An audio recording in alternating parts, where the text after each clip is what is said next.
Bom, nós vamos conversar agora com o Cabo Paiva, ele é secretário da 2ª Companhia dos Bombeiros Militares aqui da cidade de Passos. Ontem, na quarta-feira, ou melhor, na terça-feira, os bombeiros liberaram um documento mostrando uma estatística do número de incêndios aqui na região. E o número nesse ano aumentou demais, né, Paiva? Bom dia. Bom dia a todos. De fato, nós tivemos um aumento muito grande nos números de ocorrências para combate a incêndio florestal, devido ao período de estiagem, né, que esse ano veio um pouco mais grave. Desde abril a gente já começa a ter registros e a expectativa é que ele se estenda até o final de setembro. Em números, só para a população ter uma ideia, esse ano a quantidade de queimadas que já foram registradas é maior que os últimos anos inteiros? Sim, de fato esse ano houve um aumento de cerca de 110% em relação ao ano passado. Diante da nossa série histórica, até então o ano que a gente tinha registrado mais atendimentos era 2020. Mas esse ano de 2024 possivelmente vai superar essa marca de 2020. Devido a esse tempo seco, vento como temos agora pela manhã, está propagando mais fácil o fogo? Exatamente. A característica desse período de estiagem é justamente essa. Nós temos dias que, às vezes de frio, mas muitos dias também que são quentes, né, durante o dia, que auxiliam na propagação das chamas, a questão do vento também, a diminuição da umidade relativa do ar, que também causa o aumento dos números de casos de incêndio. Agora o que chama atenção, né, Paiva, é que esses incêndios, digamos 99%, o início foi provocado pelo homem. Exatamente, por isso o trabalho de conscientização é muito importante, né?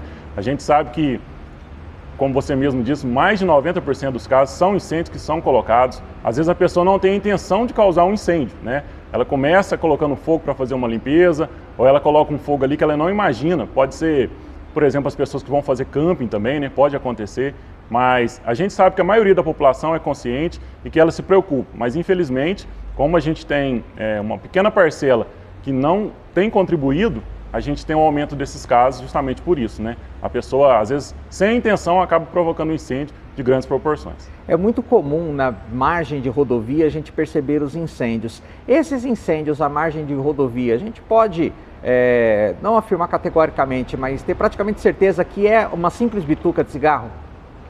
Essa questão do incêndio ser provocado por questões não diretas, é muito difícil da gente precisar o que foi que causou. Pela experiência que a gente tem, né, pelos dados do Corpo de Bombeiro, de fato, a grande parte desses incêndios são colocados mesmo, ainda que a pessoa não tenha intenção, mas existem a questão da bituca de cigarro, a gente sempre pede para as pessoas evitarem qualquer tipo de comportamento que possa vir a causar um incêndio, independente se a gente imagina que ele tem ou não condições de ser um fator precipitador de um incêndio ou não. Outra coisa que chama atenção é que com o vento as pessoas talvez não tenham essa noção. O fogo ele atravessa de um lado para o outro, por exemplo, da pista, e ele atinge outras regiões, né? A pessoa acha que o fogo está controlado ali, mas com o vento, uma fagulha vai para o outro lado numa palha seca, alastra rapidamente. Foi o que a gente viu na semana passada, principalmente, né, na região de Ribeirão, interior de São Paulo, e chegando aqui em Passos também. Exatamente, esse é um dos grandes problemas que nós temos. Em função do vento, né, o material que está queimando ali em combustão, ele pode ser levado para outra área distante, e aí dificulta muito o combate, né, o controle dessas chamas. É por isso mesmo que a gente pede que as pessoas evitem de fazer qualquer tipo de fogo durante o período de estiagem, né, porque é muito comum, às vezes, uma chama ser levada a 200 metros, 500 metros, e aí se espalha por grandes áreas. Conforme foi dito também, né, pode passar de um lado para o outro da rodovia, pode sair de uma área, de uma fazenda e passar para outra, né, ou de um loteamento que atinge vários lotes que tem ali dentro da cidade também. Isso é muito comum devido aos ventos. Nesse ano, o Corpo de Bombeiros, você falou de loteamento, o Corpo de Bombeiros fez mais de 400 notificações de terrenos sujos aqui na cidade de Passos, que seriam excesso de mato, vegetação seca e outros materiais que podem ser queimados.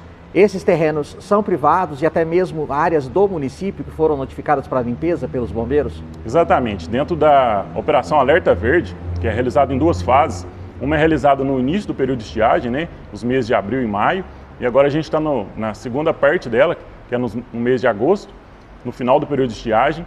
A gente faz a vistoria, verifica como que estão a questão dos lotes, da limpeza urbana.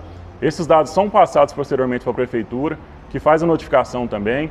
É um trabalho em conjunto que a gente faz, justamente evitar, né, a probabilidade desses incêndios acontecer.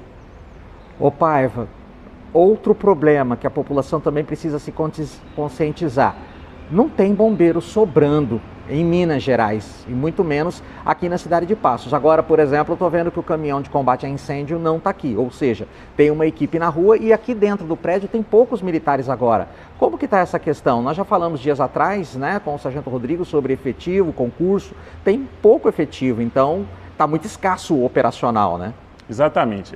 Uma das questões que a gente enfrenta no Corpo de Bombeiros é justamente a pluralidade das ações que a gente executa, né? O Corpo de Bombeiros atua no combate a incêndio, mas ele atua também na parte de primeiros socorros, né? Ele atua também na parte de salvamento.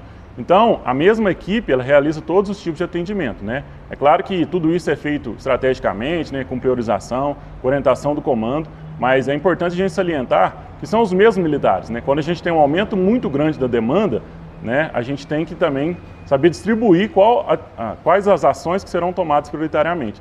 Por isso também que a gente conta com o apoio da população para compreender, né, que às vezes é preciso priorizar um atendimento em relação ao outro, mas que, sendo possível, o bombeiro estará em todas as ocasiões presentes. E um detalhe importante: o Corpo de Bombeiros de Passos, ele não está disponível só para Passos.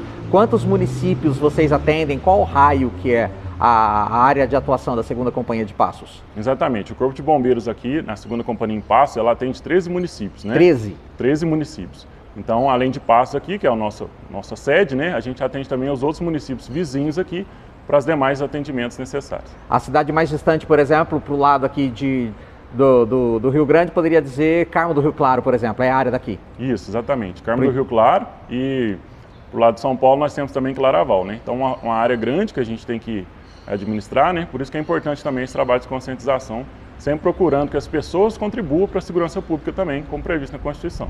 Próximo mês está entrando de setembro, é o último mês dessa estação e já está sendo informado que vai vir aí uma nova onda de calor e tempo muito seco, e ainda é aquele período crítico para queimadas. Qual a orientação dos bombeiros militares?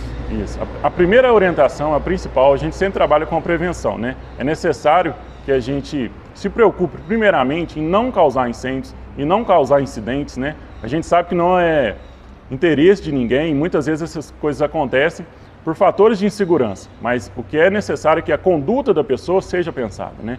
Que ela se preocupe com as potenciais consequências que podem acontecer, qual é a probabilidade, qual é o impacto, né? Nós temos visto aí que tem acontecido incêndios de grandes proporções e às vezes o início daquele incêndio ou de qualquer tipo de acidente foi uma conduta simples que talvez tenha sido impensada. As pessoas podem denunciar qualquer ato criminoso de colocar fogo, até porque isso é crime previsto em lei. Como denunciar? Exatamente. Existem 3 canais, né, de comunicação. A pessoa pode fazer a denúncia pelo telefone 193. Na parte do bombeiro a gente vai realizar o boletim de ocorrência e realizar o combate, né? Mas nós temos também a questão do dano ambiental, que pode ser denunciado à Polícia Militar, juntamente com a Polícia do Meio Ambiente, né, através do telefone 190. E também a questão da denúncia via 181, que é um canal de denúncia anônima. Nesse caso não é necessário se identificar, a pessoa pode prestar todas as informações ali, que elas serão registradas também pelo atendente.